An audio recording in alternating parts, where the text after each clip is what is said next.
राधे कृष्णा। एक बार फिर से स्वागत है आपका मेरे चैनल पर। मैं हूँ सुषमा और आप लोग कैसे हैं? आशा करो कि अच्छे होंगे, पढ़ रहे होंगे। तो एक और वैकेंसी आ गई है असिस्टेंट प्रोफेसर की राजकीय डिग्री कॉलेज में। आज ही से शुरू हो गया है और 2 अक्टूबर या 4 अक्टूबर तक चलेगा। तो परीक्षा कोई भी हो, वैकेंसी कोई भी हो, पर पढ़ना तो हम लोग को सिलेबस यही है। तो मन लगा कर पढ़िए, जो भी उस आयु सीमा में आते हैं 21 से लेकर 40 के बीच में। तो आज पढ़ेंगे हम लोग सर्वेश्वर दयाल सक्सेना को। और एक बात और है कि जो परीक्षाएं होंगी लिखित होंगी, वस्तुनिष्ठ नहीं होंगी।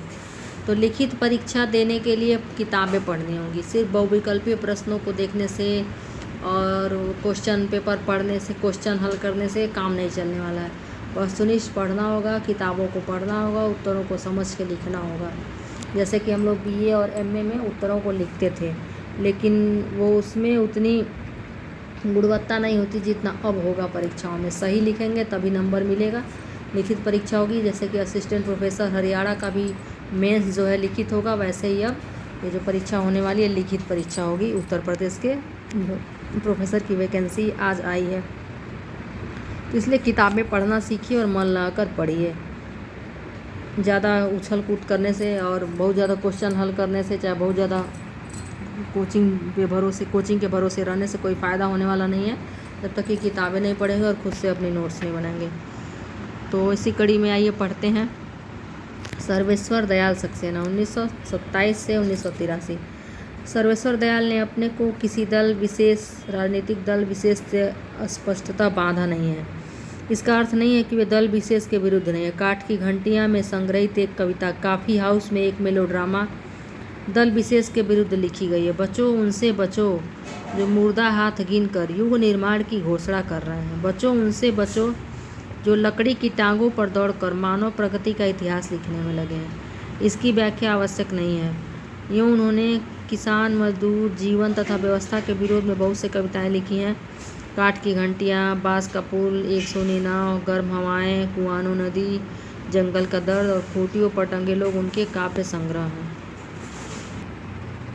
कवि का दावा है कि मैं नया कवि हूँ, इसी से जानता हूँ सत्य की चोट बहुत गहरी होती है। मैं नया कवि हूँ, एक दूसरे स्थान पर वह पुनः लिखता है। लीक पर वे चलें जिनके चरण दुर्बल और हारे हैं। तो ये जो लाइनें हैं, पंक्तियाँ हैं कविता की, उनकी है। टीजीटी 2021 में पूछा हुआ था, लीक पर वे चलें जिनके चरण दुर्बल और हारे हैं। हमें तो हमारी यात्रा से बने ऐसे और निर्मित पंथ प्यारे हैं, पर उसकी कविता में ऐसा नयापन नहीं मिलता जो उसकी विशिष्ट पहचान बनाता हो। जहाँ तक पंथ का प्रश्न है, वह जिस बिंदु से आरंभ होता है उसी बिंदु पर लौट आता है। आरंभ में कुछ प्रेम कविताएं अपनी सहजता में आकर्षक बन पड़ी है। चार नयन मुस्काए, खोए भीगे फिर पथराए, कितनी बड़ी विवस्था जीवन की कितनी कह पाए। अहम से मेरी बड़ी बड़ी हो, ये भी एक सरस कविता है। जब कभी वह जटिलता पैदा करना चाहता है तब कविता विकृत हो जाती है। जैसे खूंटिए पर टंगे लोग की चलो घूम आए कविता। राजनीतिक कविताओं में व्यंग का प्राधान्य है। लोकतंत्र को जूते की तरह लाठी से लटकाए भागे जा रहे हैं सीना फुलाए। प्रौढ़ शिक्षा में भी एक राजनीतिक व्यंग है। उसके खुरदुरे हाथों में रख दी गई एक चिकनी किताब, उसने उसे सिर से लगाया और सारा घर खोज आया, पर उसे रखने योग्य स्थान उसने नहीं पाया। सर्वेश्वर दयाल की कविता में किसी भी प्रकार का द्वंद्व नहीं है, न व्यक्ति और समाज का, न अपनी ही आत्मा और बुद्धि का, न ही अंतर ब्रह्म बाह्य का। अतः सारी कविताएं सरलीकरण की पद्धति पर रची दिखाई पड़ती हैं। भाषा में मित कथन का अभाव है, एक प्रकार की स्फीतमयता है। ग्रामीण परिवेश और ग्राम लय के बावजूद रूपात्मक अन्वेषण भी नहीं है। रघुवीर सहाय का जन्म 1929 में हुआ, मृत्यु 1990 में। अपनी भाषा, कला, सजगता, सामाजिक सरोकार और विशिष्ट अभिव्यंजना प्रणाली के कारण अपनी अलग पहचान बनाते हैं। दूसरा सप्तक और सीढ़ियों पर धूप जो उनका प्रथम काव्य संग्रह है की कविताओं पर रोमान का प्रभाव है, किंतु शेष काव्य संग्रह आत्महत्या के विरुद्ध, हंसो हंसो जल्दी हंसो, लोग भूल गए हैं और कुछ पत्ते, कुछ चिट्ठियों में रोमान से मुक्त होकर वे नए कला प्रयोगों तथा गंभीर समस्याओं से उलझते हैं। उन्होंने ठीक ही कहा, मैं अपनी एक मूर्ति बनाता हूँ और ढहाता हूँ और आप कहते हैं कविता की है। देश के स्वतंत्र होते ही हमारे साहित्य का ध्यान गाँव की ओर गया। कविता, कहानी, उपन्यास में उसके टटके चित्र खींचे गए। जो गुप्त जी के ग्राम्य जीवन भी की क्या है कि भावनामय से भिन्न और अनुभूति परक है। सहाय के गांव अपने गांव मालूम पड़ते हैं। वसंत, पहला पानी, सायंकाल इसके प्रमाण है। यहाँ चंचल पग दीपशिखा के धर वसंत नहीं आता, न चित्र सलभ सी पंख खोल कर घाटी उड़ने उड़ने की होती है। गांव का बसंत सरसों के फूलों, फसलों के गदराए तन, गेहूँ गालों और गदराई फसलों से आता है। पहला पानी के टटके अछूते बिंब अन्यत्र नहीं मिलेंगे। वो गोरे गोरे बलगर बैलों की गोई हो गई ठुमक कर खड़ी पकड़िया के नीचे।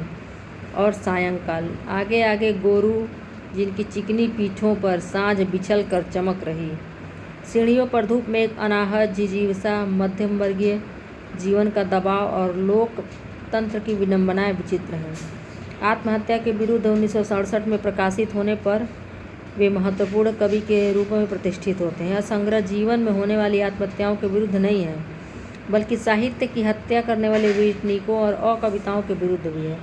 वह लोकतंत्र की विडंबनाओं से सीधे साक्षात्कार करता है। ये विडंबनाएं नेहरू युग के बाद की विडंबनाएं हैं। उनमें से कुछ नेहरू युग में ही पैदा हुई थी और कुछ नेफा की पहाड़ियों की ओर से आई थी। लोकतंत्र का बुरा हाल था। कवि ने इस वक्तव्य में लिखा है, लोकतंत्र बहुत मोटे तौर पर लोकतंत्र ने हमें इंसान की शानदार जिंदगी और कुत्ते की मौत के बीच चाँप लिया है। लोकतंत्र के रक्षक ही उसके भक्षक हो गए हैं। उसका प्रतिनिधित्व मुसद्दी लाल करते हैं। व्यक्तिवाचक संज्ञा के प्रयोग से लोकतंत्र का एक ठोस बिंब उभरता है। इस संज्ञा का प्रयोग राजकमल चौधरी पहले ही कर चुके थे। उनकी देखा देखी धूमिल ने भी इसे अपनाया।